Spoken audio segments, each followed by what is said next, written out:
Sawadee krap, I'm JP Mestanza, and today is Tuesday, September 23. You're watching Phuket Extra, brought to you by PVCPhuket.com. A serious single-vehicle crash in Talang has left a motorcyclist in critical condition.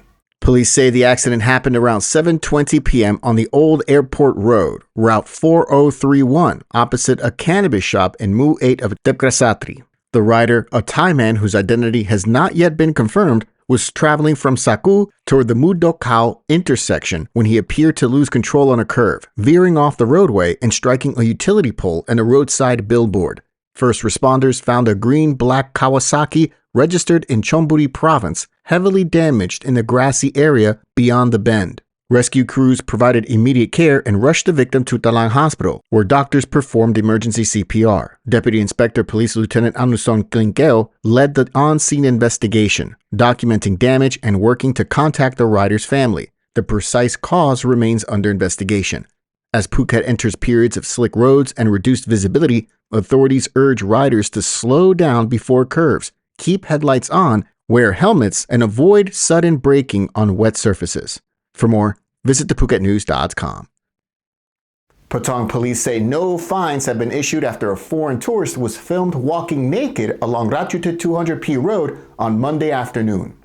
A 33-second clip posted online showed the man moving calmly through traffic as onlookers reacted in disbelief. Officers intercepted him shortly after, providing clothing, and brought him to Patong Police Station to de-escalate the situation. He was then transferred to Patong Hospital for a medical assessment and drug testing. Investigators say he remains under observation. Police have not released his name or nationality. Police stress that incidents like this are treated first as medical matters, not criminal ones, prioritizing the person's safety and health. Authorities have not indicated whether charges will follow, noting the focus remains on his condition. For Phuket residents and visitors, this was unsettling to witness, especially on a busy thoroughfare in a major tourist town. Police response was swift, and officials are asking the public to alert authorities rather than film if they see someone in distress.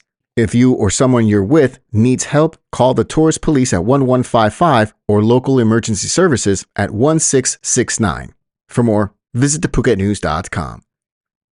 The Electricity Generating Authority of Thailand, EGAT, is proposing a renewable energy station at the football field near Promthep Cape in Rawai. The plan would include adding 2 modern wind turbines, at least 1 megawatt each, plus a learning center and visitor facilities. The plan was presented at Provincial Hall this week to Governor Soponsu Wanarat, with Rawai Mayor Thames Kraitat and provincial agencies in attendance. EGAT's Taidek Yamsai noted that the site has been Thailand's first wind-solar demonstration area since 1983, including the country's first successful grid-connected wind power in 1990, and a landmark 150-kilowatt turbine installed in 1996. The new proposal aims to expand clean energy for Phuket, train EGAT staff for large-scale renewables, and create an eco-tourism landmark where students, locals, and visitors can learn and enjoy the views responsibly. Rawai municipality officials emphasize public access and careful review of any land changes. The area is Noso Law public land, so approvals, an environmental impact assessment, and a cost-benefit study are required. No budget or final footprint has been confirmed yet. For Phuket, this could mean greener power, new educational opportunities, and a thoughtfully designed attraction, if done with community input and environmental care. EGAT says it will fund the project once approvals are in place. For more, visit thephuketnews.com.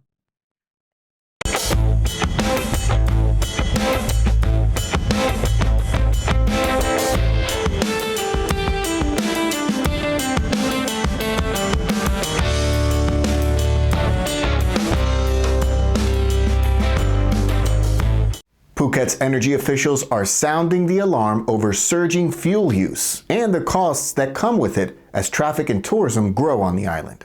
Ratakong Klinchan, the chief of the Phuket Energy Office, says motorists are now consuming well over 500,000 liters of petrol and diesel a day, with usage still climbing. In 2024, Phuket burned through about 205 million liters of gasoline and 190 million liters of diesel, roughly 560,000 liters daily, plus 22.2 million kilograms of LPG. Gasoline use alone rose about 8% year-on-year, and 2025 is tracking higher. Much of that fuel, he noted, is literally being burned in traffic. Prices on the island are typically higher than in Bangkok because fuel must be trucked in. Last week, Gasohol 95 averaged 34 baht and 4 satang per liter in Phuket versus 33.11 in the capital. While the per liter gap seems small, it adds up across a year for households and businesses. A slice of each liter, about 4.5 satang, also goes to the Phuket Provincial Administrative Organization, which collected roughly 18 million baht from petrol and diesel sales last year. Subsidies blunt some pain at the pump. Diesel is currently supported by the National Oil Fund, at times by as much as 2 baht per liter after global price spikes, while petrol prices are steered via state directions to PPP, with later refunds to the company if required.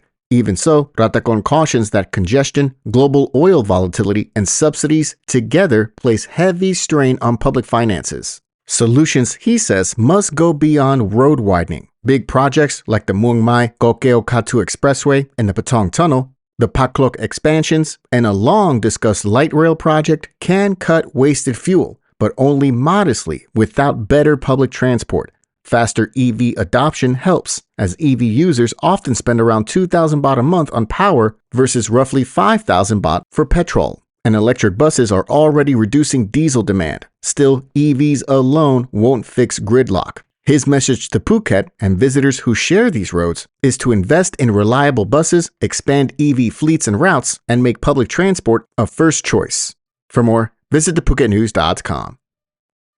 Thailand's airlines are warning of a looming pilot shortage within 2 to 3 years as fleets expand faster than crews can be trained or relicensed. Vietjet Thailand CEO Waranat Laprabang says more than half of Thai pilots remain out of work because their licenses and type ratings lapsed during the COVID pandemic. Only 20 to 30% have been recalled so far. Vietjet plans to add 9 aircraft this year, retire 4, and hire about 50 more pilots, part of a ramp-up toward 50 aircraft and roughly 500 pilots by 2028. Industry groups say that there are 2 pools to retrain: new commercial license holders with little airline time and experienced pilots who left cockpits during COVID. Both of these pools require costly refresher training and medicals. Some carriers are turning to pay-to-fly schemes, charging pilots up to several million baht for line training in a bid to cut costs. A practice the Thai Pilots Association warns could be unfair and, if unregulated, risky for safety culture. For Phuket, where tourism recovery depends on reliable flight capacity, a pilot shortfall could mean tighter schedules, fewer frequency on peak routes, and possibly higher fares unless training pipelines speed up. Airlines developing their own cadet programs and clearer rules around fare-safe recruitment will be critical to keep Phuket and other destinations connected. For more, visit thephuket.news.com.